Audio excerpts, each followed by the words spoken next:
going back, let me tell you where I was at. And I know people were asking me on Twitter, and you don't ever want to like advertise, hey, listen, I'm here, because you're. I'm not talking about all the good guys. I'm talking about the outliers, the one guy that's going, Orion's not at home, huh? I wonder if I can just break in and steal that 60-inch LED television hanging up there on that fireplace. I mean, is that possible? So you don't ever want to announce. But anyway, I enjoyed time away.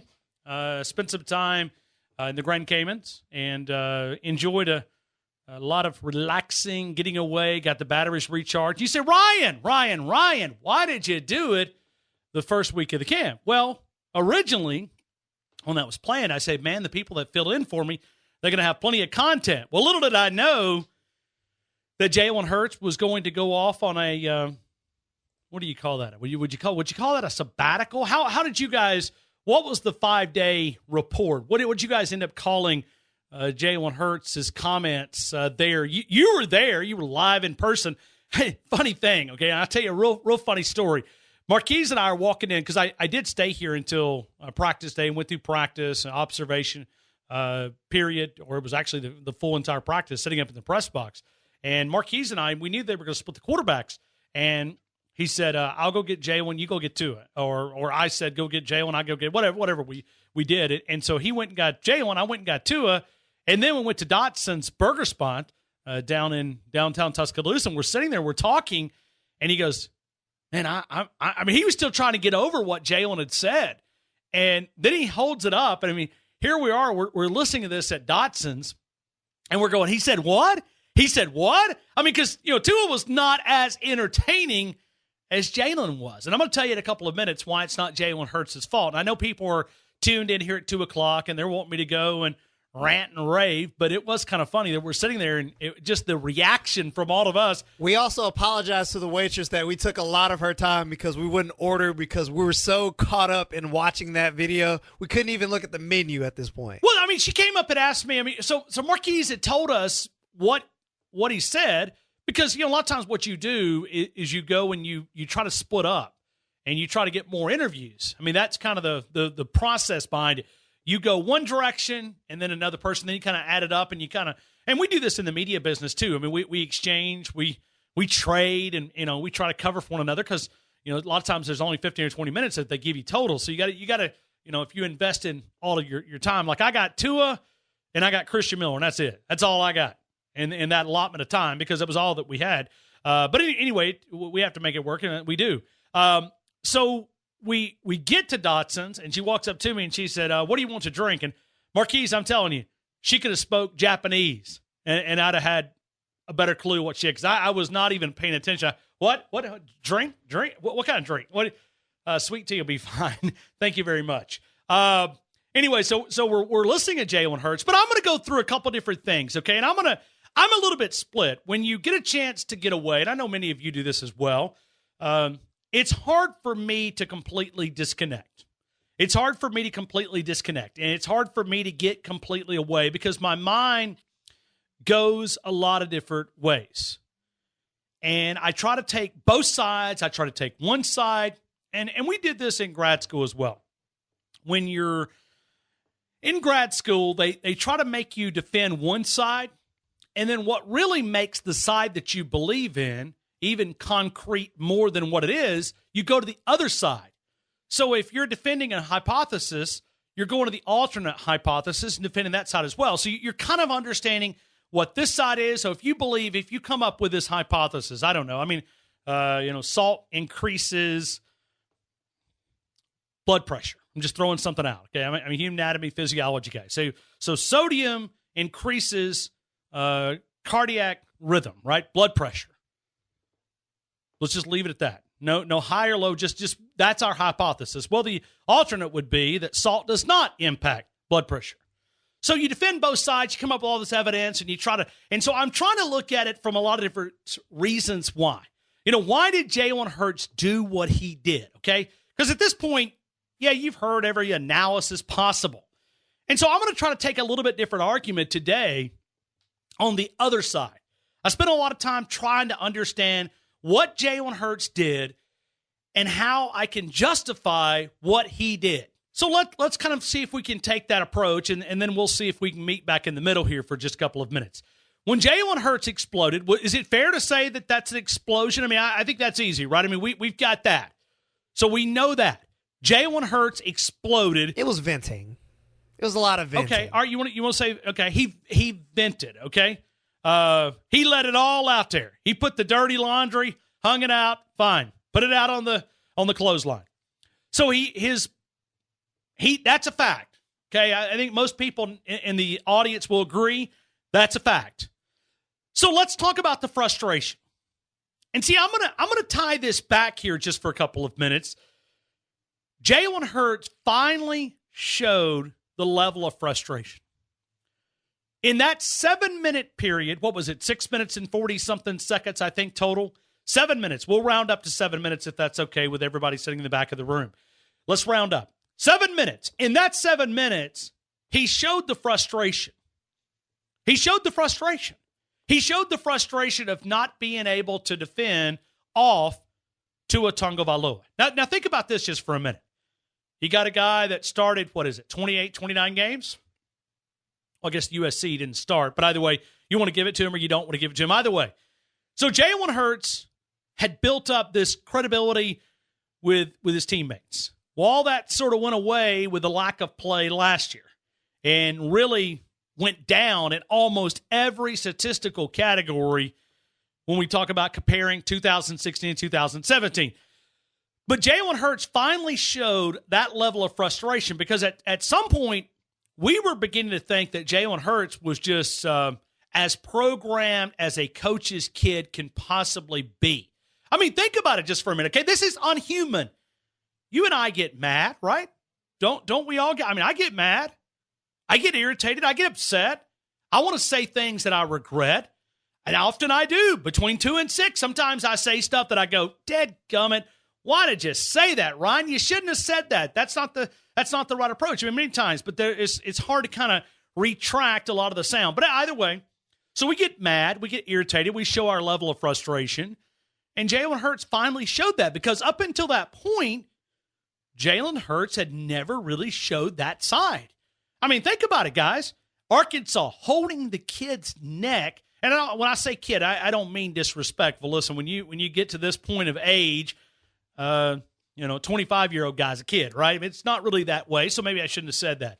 That's probably those words. But I mean, you're holding the guy, Arkansas, by his neck to the ground. Remind me what Jalen Hurts did? Nothing. Now, I don't know about you, Marquise. Marquise, I've never been held down by my neck to the ground. Have you? Have you ever been held to the ground by someone a lot bigger than you are? No, I haven't. Well, I can promise you, I wouldn't have had the same reaction of Jalen Hurts. Cool, calm, collective. Now let's go to Ole Miss. Pow! Right up under the chin. Should have been a targeting call, but the wonderful SEC officials missed that one, like they miss a lot of them. How did he respond? Not frustrated. But you could see that Jalen Hurts was truly frustrated in that 7-minute period. We're rounding up, right? 6:45, 6:46, we're rounding up. So you look at Jalen Hurts, and I'm going to try to explain, in my opinion, why this is not Jalen Hurts' fault. Hear me out. Let's go back. Marquise Munson, you cut up a lot of audio for this program. Today, I think we had a page full of audio that we're going to use throughout this week. And we like to make, rather than playing a generic 15-minute press conference and not saying anything before and after other than, this is Nick Saban and this is where it was, we like to cut it up and actually make conversations out of it, okay? I mean, that's what we like to do. We don't play, 15-minute press conferences to fill time. We take every minute you're tuning into us.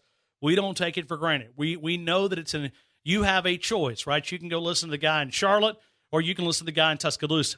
But so we don't take that for granted. We don't play 20-minute press conferences unless they're live.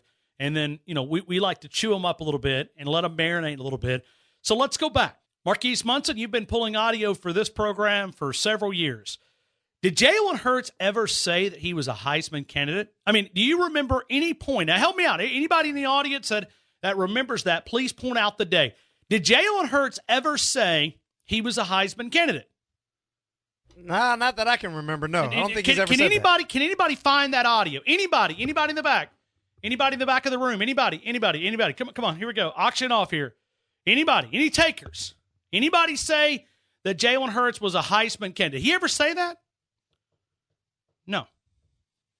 I don't think he did. But if somebody wants to prove us wrong, feel free to send that link to us. thegameintuscaloosa@gmail.com. thegameintuscaloosa@gmail.com. Jalen Hurts never said that. Well, then who did? Hold on a minute. We did that. We did that. Jalen Hurts never said he was a Heisman Trophy candidate. He never said he would be in New York City. The media did. We did that. We did that. We put this level of expectation on Jalen Hurts. And really, if you get to spending time about it, it's really unfair. It was unfair to him. Did Jalen Hurts ever say that he would break school records here? I don't remember those. I don't remember Jalen Hurts. I mean, I've covered this kid every time, every minute of every availability that we've had with Jalen Hurts. Has he ever said it? Did I miss it somewhere? Did I go to sleep? Was I on another crazy vacation? Did Jalen Hurts ever say that he was going to break the University of Alabama records here? Nope. Who did? One more time. We did that. We did that. We set these unreasonable expectations, and we base it off a sample size. Lane Kiffin shows up. Jalen Hurts shows up on campus. They take the young man. They take his skill set, and they design a game plan based on his skill set. Maximize his strengths, disguise his weaknesses. And sure, he has those weaknesses. Tua Tagovailoa has weaknesses. He has strengths, he has weaknesses. It's what good coordinators do. Lane Kiffin showed up, and we base it on the sample size that he was going to be a Heisman candidate. He was going to be in New York City. I mean, there was no doubt. I mean, listen, people had already bought tickets to go to New York City. They were ready. This time last year, they were ready to go with Jalen Hurts to New York City. We bought tickets all summer long for 240 days. We made him Drew Brees at the college level. You don't believe me? Type in Jalen Hurts Heisman and go to Google and see how many articles come up. You'll see them. How many talk shows? How many people had comments at this guy, Heisman. So what is that? We put unfair expectations. Now, hold on a minute. Is that his fault? He didn't put them on himself. He didn't come out and say, hey, I'm going to be in New York City. I'm going to be a Heisman winner. I'm going to break school records. I'm going to be the best quarterback Alabama's ever had. Who did that? We did. And I'm not just talking about media. I'm talking about all of us, fans. We bought into this, and we created unreasonable expectations for Jalen Hurts. Now, as Nick Saban reminds us, how often do we do this in recruiting? 5 stars. 5 stars. 5-star guy comes in. He's going to be instant impact guy. Instant impact guy. He's going to be the instant guy. Instant 5-star. Guy's going to make an impact, going to knock out starters. We do that often in recruiting. We get caught up in that. But really, if you go back and you begin to look at some analysis, he regressed. He didn't progress. He regressed. He went back with his throwing ability. And they asked him to throw the football more, and he threw it less. And a lot less. Had 128 attempts, fewer in 2017 than he had in 2016. Basically, the only number that you can do when you talk about interceptions, he threw 9 in 2016, 1 in 2017. He was sacked more in 2017 than he was in 20. I mean, you could literally look at every statistical category other than interceptions, and you could make an argument that he regressed instead of progressed. But even, Nick Saban's not immune to this either. When you look at Nick Saban, what did he tell us all offseason? And so in a way, when we talk about we as in the media, it's not really our fault. I mean, we just listen to what coach tells us. We try to use football IQ, observations, limited. You talk to people in the know, which I think most people in this business, you have to have a few people in the know. And if you don't, then you're kind of left out in the cold. But you look at listening to Nick Saban, we could go back and play audio, but that would be kind of boring. We could go back and play audio from last offseason. He told us multiple times that Jalen Hurts had improved. in his passing a game, that was the focus, that he had taken steps. Now, he may have taken steps, and then when you get to Atlanta, taking on Florida State, maybe that point, all that he had been taught kind of went out the window, and it was there. But we as in media, we created this unreasonable expectation. I'm putting all of us in this category. All of us in this category. When we talk about expectations, we did this. We created these unreasonable expectations. And so then the kid, I'm sure at some point, he's got to pick up a publication and look and go, I'm kind of struggling with this area. But, here's an article. Let me find one here. Oh, yeah, here's an article. It says, I'm the Heisman, one of the Heisman favorites. Well, let me throw this down. Let me pick up another one. Oh, man, I'm going to be in New York City. Hold on a minute. I'm struggling with this area, but this article is telling me that I did this or this audio, this soundbite, this radio host, this TV host, whatever. This national guy, this local guy, this regional guy. We're putting me on this pedestal that I'm still trying to work. I mean, I'm trying to get used to, where B.B. Calmer is and where Gordon Palmer is. But according to these guys, I'm going to be in New York City. So I don't need to know where those places are. Only, a couple of days a week. So as we look at this expectation, you can kind of understand the frustration. In a lot of ways, you back up a little bit and you kind of feel sorry for it. You really do. Because it's not that he didn't meet his expectations. He didn't meet our expectations. Well, whose fault was it that we created these unreasonable expectations? It was us. We created this unreasonable expectation, going to break every school record, best quarterback in school history, based on a sample size, small, and we applied that, and we said that he was going, it's fun to get carried away a little bit. We may be doing it with Tua Tagovailoa. Who knows? I guess 3 years, we'll find out if we're all right. Will he break every school record? He has the potential to. But I don't know if we can write it off as in New York City without a doubt. I know he's the Heisman favorite. And so maybe we're doing the same thing we did with Jalen Hurts. We create these expectations. And even Nick Saban has got onto us before that we do this. And I agree. So you look at Jalen Hurts. Let's go back to the point of the audio. When you talk about being frustrated, think about it. You read how great you are, and this game has a lot of areas that it can humble you. It can bring you back. This game has a way of bringing people back down to ground earth. It has a way of doing that, and I think it's done it for Jalen Hurts. I think mentally, when you talk about his performance this past Saturday, we're going to talk about scrimmage. I'm going to give you some inside information, share some things with you, share some things that are going to be happening this week. Alabama goes back out of the practice field later this evening. They'll be practiced a couple of days this week, one early and two late. I think it's Monday, Wednesday, 7:30 in the evening. We'll be having some coverage as we continue. We'll talk more about that, how you can stay in contact with us even after our show ends. We're going to be there, and we're going to cover it. Then you got Friday morning, and then you got your typical 2:30s on Tuesday, Thursday. Nick Saban will talk Thursday. But we've got tons of audio. We've got things to cover. Donald, hold through the break. But, I mean, is anybody with me here? Because I'm a little bit mixed, okay?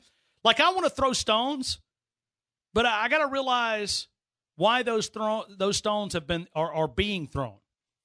Because we go back, and I'm not taking up for Jalen Hurts. What he did last Saturday, not this past Saturday, but the Saturday before that, I'm sure he would probably tell you, frustration got the best of it.